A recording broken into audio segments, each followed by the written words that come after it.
I'm Elizabeth, 43, and my husband, soon to be ex, I guess, is Derek, 45. We met in our senior year of college, dated for 2 years, then got married. No kids, not for lack of trying, but that's another story. We've had our ups and downs like any couple, but I genuinely thought we were solid. Apparently, I was wrong. The signs were there, looking back. Derek started working late more often about 8 months ago. He bought new clothes, started using a different cologne, and was glued to his phone. Classic, right? But I trusted him. 18 years of marriage will do that to you, make you believe the best even when the evidence is staring you in the face. On a random Tuesday evening, I'd made his favorite dinner, pot roast with those little red potatoes he loves. I even picked up a chocolate cheesecake from that bakery across town because I thought we could use a nice evening together. We'd been like ships passing in the night lately. Derek got home later than usual, barely touched his food, and kept checking his Apple Watch. When I asked if everything was okay at work, he just stared at me for what felt like forever before dropping the bomb. He told me he'd been seeing someone from the office named Tanya for 6 months, just like that, while we were sitting at our kitchen table with the pot roast getting cold. He already had an apartment lined up and was moving out that weekend. 6 months, half a year of lies. All those late nights and weekend emergencies at work. All those times I'd made dinner only for him to text that he wouldn't be home until late. When I asked him why, he said the words that have been replaying in my head like a broken Spotify track. You're old and uninteresting, and she's young and hot. I just nodded silently, didn't cry, didn't scream, didn't throw the pot roast at his head like part of me wanted to. I just sat there, numb, as 18 years of marriage crashed down around me. He slept in the guest room that night. The next 3 days were a bizarre dance of awkwardness as he packed his things while I wandered around our house like a ghost. We barely spoke. What was there to say? Every question I had boiled down to, why wasn't I enough? And I couldn't bear to hear his answer again. The morning he left, I sat on my bed scrolling through Instagram, pretending to be busy as he loaded the last of his boxes into his SUV. Before leaving, he mentioned he was leaving the Keurig and that he'd paid the utilities through next month to give me time to figure things out, as if a coffee maker and paid electric bill somehow made up for detonating our entire life together. I thanked him mechanically, because what else could I do? After his car disappeared down the street, I finally broke down. I sat on the kitchen floor and cried until I couldn't breathe, clutching a dish towel we'd bought together years ago. Over the next few days, I discovered more painful truths. Through mutual friends, I learned Derek had been taking Tanya to company events for months. People I've met, people who've eaten dinner at our house, all knew before I did. He'd posted pictures with her on his private Instagram account that I rarely checked. That week-long business trip to Chicago 3 months ago, they went together. The overtime he was supposedly working to save for our anniversary trip, he was buying her gifts. I found a receipt in his desk drawer for a $950 necklace from Tiffany's. Last Christmas, he gave me an air fryer because ours was getting old. I called in sick to work that first week. I couldn't face people asking how Derek was doing, how we were doing. I spent most days in pajamas, alternating between crying and staring blankly at Netflix shows I couldn't focus on. My friend Arlene has been my lifeline. She's come over every evening after her shift at the hospital, bringing me food from Chipotle because she knows I'm not cooking. Last Saturday, she found me on the bathroom floor at 3 p.m., still in the t-shirt I'd slept in, scrolling through old photos on my phone. She basically forced me to shower and dragged me out to a coffee shop, someplace far enough from our neighborhood that I wouldn't run into anyone I knew. As we sat with our lattes, she asked me what I was going to do now. The truth was, I had no idea. Derek had handled our finances for years. I work full-time as an office manager, but my salary alone won't cover the mortgage. We have joint accounts I haven't touched since he left. I don't even know if he's still depositing his paychecks there. I told Arlene I'd probably need to find a lawyer and figure out what divorce looks like after 18 years. But when she asked me what I wanted personally, not what was practical or what I thought I should do, I froze. I admitted I didn't know who I was without him. I've been Derek's wife for so long that I don't know who Elizabeth is anymore. That night, I couldn't sleep. I kept thinking about Arlene's question. When was the last time I did something just because I wanted to? I used to paint. I used to hike. I used to have book clubs and game nights with friends. Somewhere along the way, those parts of me faded, and I became defined by my relationship. Yesterday, I finally logged into our joint account. Derek had withdrawn $5,000 the day before he left, but he's still been paying bills. Mortgage, utilities, even the Netflix subscription. There was also a fresh deposit from his paycheck. I don't know what that means. Is it guilt? Legal precaution? Does he think money will soften the blow of what he said to me? I haven't texted or called him. Neither has he. It's like we're both waiting for the other to make the first move in this awful new game we're playing. This morning, I caught myself staring in the mirror longer than usual. Am I old? I have crow's feet now, sure. Some gray hairs I've been covering up. But uninteresting? That word stings more than old, somehow. When did I become uninteresting? Or was I always that way and just didn't realize it? I called Warren and told him I'd be back at work tomorrow. Then I did something I haven't done in years. I signed up for a painting class at the community center. It starts next week. The woman on the phone was so enthusiastic when I told her I used to paint in college. It felt good to talk about something other than my imploding marriage. I know this isn't the dramatic revenge story people usually post here. I haven't slashed his tires or sent screenshots to his boss. I just signed up for a painting class and washed my hair. But it feels like something. It feels like a tiny step toward figuring out who Elizabeth is without Derek. I'll update if anything changes. Thanks for reading if you made it this far. First update. I almost didn't write this update, but a few people messaged me asking how I was doing. And honestly, putting my thoughts down helps me process everything. It's been exactly 6 months since Derek walked out, and so much has changed that sometimes I barely recognize my life. First, thank you to everyone who commented on my last post. Your support meant more than you know. I read every comment, even if I couldn't respond to them all. To answer the most common question, no, he hasn't tried to come back. Not yet, anyway.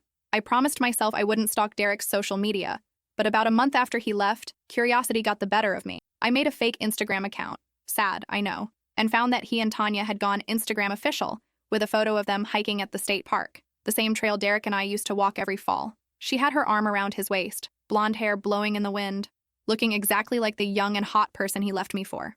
I closed the app and cried for an hour, then deleted the fake account. Some things you just don't need to see. The day after I posted here, I met with a divorce lawyer.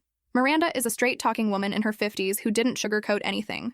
The consultation wasn't cheap, but it was worth every penny. She laid out my options and explained that since we'd been married for 18 years, I was entitled to a significant portion of our assets and possibly alimony. When I mentioned Derek had called me old and uninteresting during our breakup, she actually rolled her eyes. I've been doing this for 25 years, she said.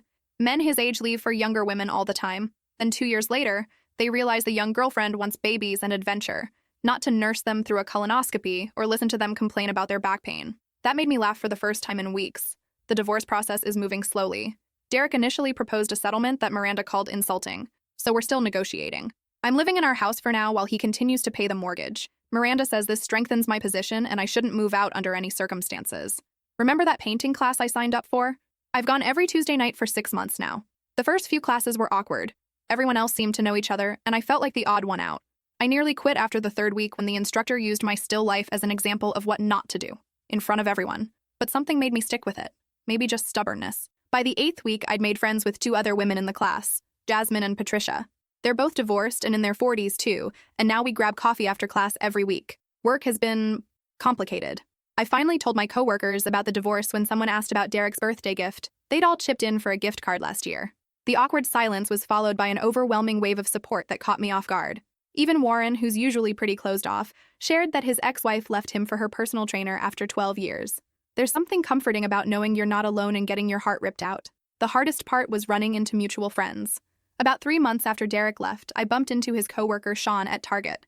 I was in the home section buying new sheets. The ones on our bed still smelled like Derek's cologne, and I couldn't take it anymore. Sean looked like he wanted to evaporate on the spot. He mumbled something about being sorry about everything, while staring at the floor. I just nodded and said it was good to see him, even though it absolutely wasn't. Later that night, I got a text from Sean that changed everything. After apologizing again for the awkward encounter, he wrote, "I don't know if this helps or makes things worse, but things aren't perfect between Derek and Tanya. She's been pushing him to meet her parents in Seattle, and he's been making excuses. And last week, they had a huge fight at the office about her wanting to move in together." I stared at that text for a long time, not sure how to feel. Part of me, the petty part I'm not proud of, was secretly pleased they were having problems. Another part felt a stab of hope that maybe Derek was regretting his choice.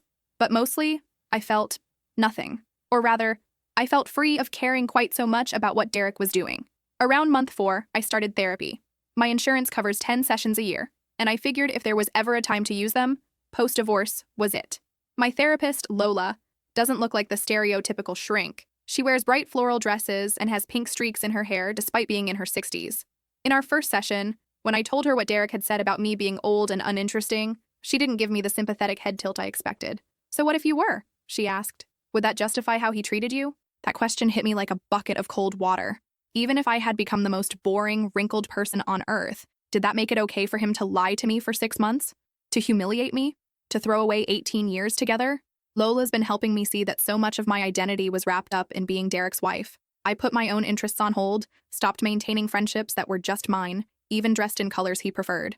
We've been working on rediscovering who I am without him. Speaking of which, last month I went shopping with Arlene and bought clothes I actually like, things with color and patterns, not just the neutral tones Derek always said were classic. I got highlights in my hair for the first time in 5 years. Nothing drastic, just some caramel streaks that brighten up my face. The stylist said they complement my eye color, which was nice to hear. I've also been making small changes around the house. Painted the dining room that deep green color Derek always vetoed. Rearranged the furniture. Bought plants. Actual living plants that I haven't killed yet, surprisingly. I even set up a small painting corner in the spare bedroom that used to be Derek's home office. The financial stuff has been the biggest challenge. I finally went through our accounts and realized Derek had been hiding money for at least a year before he left. Not a huge amount, but enough that it clearly wasn't a last-minute decision to leave. Miranda says we can use this in the divorce negotiations. I took a hard look at my budget and made some cuts. Canceled subscriptions I wasn't using, switched to a cheaper phone plan, started making coffee at home instead of stopping at Starbucks every morning. Small things that add up. Yesterday marked exactly 6 months since Derek left. I thought I'd feel sad on the anniversary, but instead I found myself reflecting on how far I've come. 6 months ago, I could barely get out of bed. Now I have new friends, new hobbies, even a slightly new look. Don't get me wrong, I still have bad days. Last week, I found Derek's favorite coffee mug shoved in the back of a cabinet and had a good cry over it. The house still feels too quiet sometimes. I miss having someone to tell about my day. Someone who knows exactly what I mean when I roll my eyes about Warren's latest office policy. Being alone wasn't in my life plan. But I'm starting to think maybe being alone isn't the worst thing that could happen. Maybe it's just making space for a different life than the one I had planned. Oh, and something weird happened today that prompted me to write this update. I was at the grocery store, in the freezer aisle debating between Ben & Jerry's flavors, when I glanced up and saw Tanya at the other end of the aisle. She didn't see me, and I ducked behind a display of popsicles like I was in some ridiculous sitcom. I peeked around the corner and watched as she put 4 lean cuisines in her cart, checking her phone and frowning. She looked tired, not glowing and perfect like in her Instagram photos. Just a normal young woman in leggings and a messy bun, buying sad frozen dinners on a Wednesday afternoon. For the first time, I wondered if she was getting exactly what she thought she would from being with Derek. If he was telling her how young and hot she was, or if he'd started finding fault with her too. As I drove home, I realized something. I don't hate Tanya anymore. I don't particularly like her, but the white-hot rage I felt toward her has faded. She's just a person who made choices, same as Derek, same as me. And whatever happens between them isn't my problem anymore. Tonight, I'm meeting Jasmine and Patricia for that book club at the brewery. We're discussing The 7 Husbands of Evelyn Hugo, which feels a little on the nose for my life right now, but whatever. Afterward, Arlene's picking me up, and we're going to a late movie. My life isn't perfect, but it's becoming mine again. One small choice at a time. I'll update again if anything significant happens. Thanks for listening. Second update. So this happened. Last night, at nearly midnight, my doorbell rang. I wasn't asleep. I was up watching that new Netflix thriller everyone's been talking about and trying to finish a painting for class. My first thought was that my neighbor's cat had gotten out again. Happened twice this month already. But when I checked my Ring camera, my stomach dropped. Derek was standing on my porch, in the pouring rain, looking like he'd been standing there for a while. For those who haven't read my previous posts, Derek is my soon-to-be ex-husband who left me 11 months ago for his 24-year-old coworker Tanya, telling me I was old and uninteresting. We're in the final stages of our divorce, and I haven't seen him in person in over 6 months. I almost didn't answer. Part of me wanted to turn off the porch light and pretend I wasn't home, but curiosity won out. Or maybe it was the bizarre sight of him standing there soaking wet, looking nothing like the confident man who'd walked out on our marriage. He didn't have an umbrella. His normally perfect hair was plastered to his head, and his expensive jacket was completely soaked through. He looked smaller somehow, like he'd aged 5 years in the past 11 months. When I opened the door, he just said my name, like he couldn't believe I was real. I didn't invite him in right away. I just stood there, one hand on the doorframe, watching rainwater drip from his chin onto my welcome mat, the new one I'd bought from Target that says Home Sweet Home instead of the monogrammed one with both our initials that he'd picked out years ago. I asked what he was doing here. He asked to come in just for a few minutes. I hesitated, but it was raining harder now, and as much as part of me enjoyed seeing him drenched and miserable, another part, the part that had loved him for 18 years, couldn't leave him standing there. I told him 5 minutes and stepped aside. He walked in, and I immediately noticed he still smelled the same, that cologne he'd switched to before leaving me, now mixed with rain and something else. Desperation, maybe. I directed him to the kitchen, not wanting him to drip all over the new area rug I'd bought for the living room, and went to get him a towel. When I returned, he was standing exactly where I'd left him, looking around the kitchen like he was seeing it for the first time. I'd repainted since he left, a soft sage green instead of the beige he'd insisted on when we moved in. I'd also replaced our old kitchen table with a smaller one I found on Facebook Marketplace, and hung up some of my own paintings from class. He commented on how I'd changed everything. I handed him the towel and replied that I'd only changed the things I didn't like. The look on his face was almost worth the midnight interruption. As he dried his face and hair, he mentioned that I looked different. I'd cut my hair shorter last month and highlighted it again. Just a modern bob that Arlene said took years off my face. I was also wearing the pajama set I'd ordered from that Instagram ad. The ones with little cacti all over them that Derek would have hated for being childish. I'd stopped dressing to please him months ago. I crossed my arms and asked him directly what he wanted, saying it was late, and we had nothing to talk about that couldn't go through our lawyers. That's when he said Tanya had left him. He explained that it had happened 3 weeks ago. She'd met someone else, someone younger. The irony wasn't lost on me, but I didn't comment on it. I told him I was sorry to hear that, not sure if I meant it. I asked him why he was at my door at midnight, since Tanya leaving didn't explain his appearance on my doorstep. That's when he launched into his speech. He made a mistake, the biggest mistake of his life. He missed me, missed our life together. The past year had been hell. He and Tanya fought constantly. She wanted to go out every night, spend money they didn't have. Nothing was ever enough for her. He missed our home the way things were.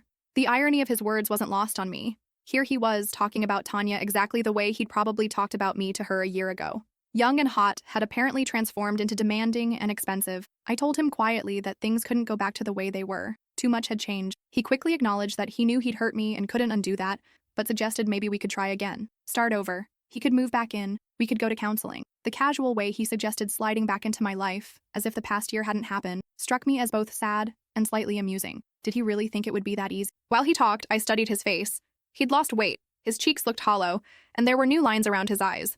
His clothes, though expensive, looked rumpled in a way that suggested he wasn't taking care of them properly. The Derek I'd been married to would never have let his collar stay wrinkled like that. He continued his pitch, saying he'd realized what we had was special. We had history. We had trust. I reminded him that we had trust until he broke it.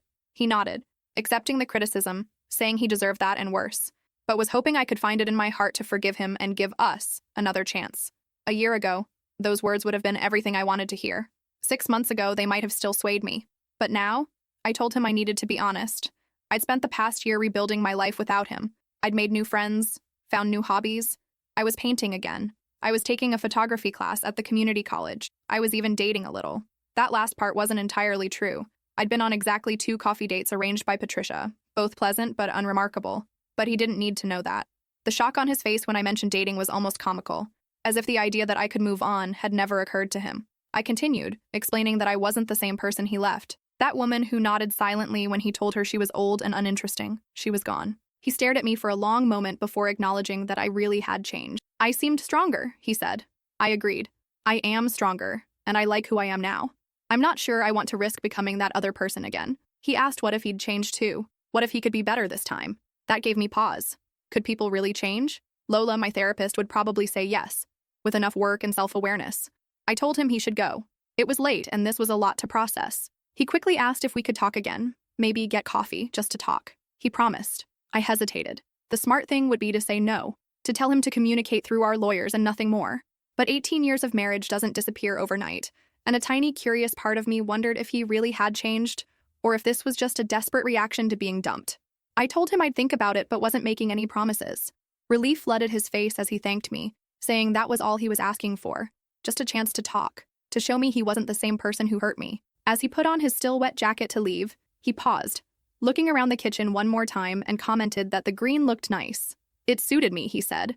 I called Arlene at 1 a.m. She answered on the second ring, groggy but immediately alert when I told her what happened. She asked if I'd agreed to take him back. I admitted I'd told him I'd think about meeting for coffee. She was quiet for a moment before cautioning me to be careful. Men like Derek don't change overnight, she reminded me. Getting dumped by Tanya doesn't mean he's suddenly gained self-awareness. I acknowledged that I knew this, but explained that part of me wondered if I'd always regret not at least hearing him out. She respected that it was my decision, but reminded me how far I'd come and warned me not to let him pull me back into old patterns. After we hung up, I couldn't sleep. I kept replaying the conversation, trying to gauge if Derek was genuinely remorseful or just lonely and desperate after being dumped. It was nearly 4 a.m. when I finally sent him a text, agreeing to coffee on Thursday at 2, specifying a place on Maple Street, not our old spot, and emphasizing that we'd just be talking, nothing more. His response came immediately, as if he'd been waiting up too, just thanking me for the chance. I still don't know if meeting him is the right choice. I'll update after our meeting if you're interested. For now, I could use any advice from people who've been in similar situations. Is meeting an ex who hurt you ever a good idea? Or am I just asking for more heartbreak? Last update, Thursday afternoon came quicker than I expected. I spent way too much time deciding what to wear. Ridiculous, since this wasn't a date.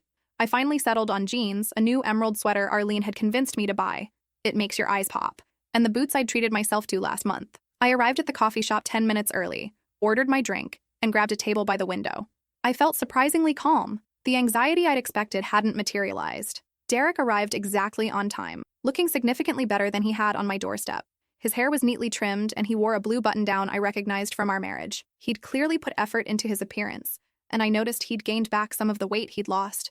This time, I felt nothing but a dull acknowledgement. As Derek approached my table with his coffee, I noticed something odd about his expression. He looked nervous. The Derek I'd been married to rarely showed uncertainty. He was always the confident one, the one with opinions about everything from politics to how the dishwasher should be loaded. This new hesitance was strange. We started with small talk. The weather, my painting class, he seemed surprised I'd stuck with it. His parents, they were asking about me. After about 15 minutes of this, I finally cut to the chase and asked him to explain what happened and why exactly he came across from. That's when things got interesting. Derek stared into his coffee for a moment before launching into his story. According to him, living with Tanya had been a nightmare of constant demands, dramatic fights, and financial stress. She'd wanted a more lavish lifestyle than he could provide, complained when work kept him late, and ultimately she'd met a 29-year-old tech entrepreneur at her gym who could give her the lifestyle she wanted. He mentioned bitterly that Tanya had called him too old-fashioned and complained he wasn't spontaneous enough, said he worked too much and wasn't fun anymore. The irony of his complaints wasn't lost on me. I bit my tongue to keep from pointing out that he'd used similar reasons to leave our marriage. As Derek continued talking, I made a surprising discovery. I felt absolutely nothing for him. Not love, not hate, not even strong resentment anymore. Just nothing. The man sitting across from me was a stranger wearing a familiar face. A year ago, his rejection had devastated me. Now, his approval or disapproval meant nothing. He went on about how going through all this had made him realize what was really important. The stability, trust, and history we'd had together. He claimed he now knew what he wanted, who he wanted. He reached across the table for my hand, but I subtly moved it to adjust my napkin. When I asked what exactly he was hoping for, he said he wanted a second chance. Like it was the most obvious thing in the world. He acknowledged he couldn't undo what happened, but wanted to try again. He missed our life together. Missed me. But I also noticed something I hadn't seen at my house. He kept checking his phone every few minutes, though he tried to be discreet about it. I brought up the divorce, mentioning we were in the final stages. He quickly assured me we could stop it. He'd call his lawyer today and work out a new agreement. He'd be more than fair. I could keep the house, of course. As if the house I'd lived in for 15 years was a generous concession, rather than something I was entitled to after he abandoned our marriage. Then came the moment that changed everything. His phone buzzed on the table, screen up, and I caught a glimpse of the notification. Albert. Did she buy it? Updates? Derek quickly flipped the phone over, but it was too late. I'd seen it, and suddenly a lot of things started making sense. I casually asked who Albert was. Derek's face flushed as he dismissed it as just a work colleague. Nothing important. Then I reached into my purse and pulled out my own phone. I told him I had some interesting texts from Sean that painted a different picture. Sean had been keeping me updated about things happening at Derek's company, like how Derek had been telling everyone he was getting back together with his boring ex-wife because Tanya had cleaned out his savings before she left. Derek's face went from flushed to pale in seconds as he tried to deny it. I continued, revealing that Sean had also mentioned the bet Derek and Albert had going about whether I'd take him back. Albert apparently thought I was desperate enough to welcome Derek with open arms. Derek had been more cautious. The stakes? Dinner at that steakhouse downtown? Derek was visibly sweating now as he dismissed it as just stupid office talk that didn't mean anything. I leaned forward and lowered my voice, telling him what Sean told me, that Tanya hadn't just left him for a younger guy. She'd left after finding out he was using her company credit card to pay for trips with someone named Lola from his accounting department. The look on Derek's face confirmed everything. Sean hadn't actually told me about Lola. That was a lucky guess based on a name I'd seen pop up too many times in Derek's work emails when we were still together, but his reaction told me I'd hit the bullseye. I continued my guesswork, suggesting he'd been tracking Lola on Find My Friends. That's why he kept checking his phone, waiting to see if she was home from work yet. Derek's mouth opened and closed like a fish out of water. I almost felt sorry for him. Almost. When he tried to explain, I held up my hand to stop him. I told him I understood perfectly. Tanya took his money, Lola wouldn't commit, and now he was hoping his reliable old ex-wife would bail him out, take him back and help rebuild what he threw away. I gathered my purse and stood up, informing him the divorce would proceed as planned. Miranda's latest settlement offer was more than fair. Actually, probably too generous given what I now knew, but I'd stick to it because I wanted this chapter of my life closed. Derek stood too, panic clear on his face, pleading with me and insisting he really did miss me. I quietly told him that what he wanted stopped mattering to me the day he called me old and uninteresting. I'd spent months rebuilding my life without him and wasn't about to tear it down to make space for someone who saw me as a backup plan. As I walked toward the door, Derek called after me, loud enough that other customers turned to look. "You'll regret this, Elizabeth. You won't find anyone else at your age." I stopped and turned back, suddenly aware of our audience. The old me would have been mortified, would have scurried away to avoid the scene. But the new me? She smiled and clearly stated that I'd rather be alone than be with someone who didn't value me. The look on his face as I walked out the door was worth every tear I'd cried over the past year. When I got home, I called Miranda immediately and told her everything. She wasn't surprised. Apparently, this kind of desperate backtracking is common when the reality of divorce hits. She assured me the financial settlement was still solid, and with this new information about his deception, we might even be able to push for more. Next, I texted Sean to thank him for his honesty over these past months. He responded with a simple, "He never deserved you anyway." The rest of the day felt strangely anticlimactic. I'd expected to feel sad or angry after confronting Derek, but instead I felt free, like I'd finally set down a heavy load I'd been carrying. That evening, Arlene, Patricia, and Jasmine came over with takeout and wine to hear the whole story. We ended up laughing until our sides hurt, especially when I demonstrated Derek's fish-out-of-water face. At one point, Arlene raised her glass in a toast. To Elizabeth, who didn't take back the trash when it tried to crawl home. The next morning, I woke up to a string of text messages from Derek. Apologies, explanations, more apologies. I read them all, then blocked his number. The divorce will be final in 3 weeks, and I've decided to take a trip to celebrate. Something I've always wanted to do, but Derek always vetoed.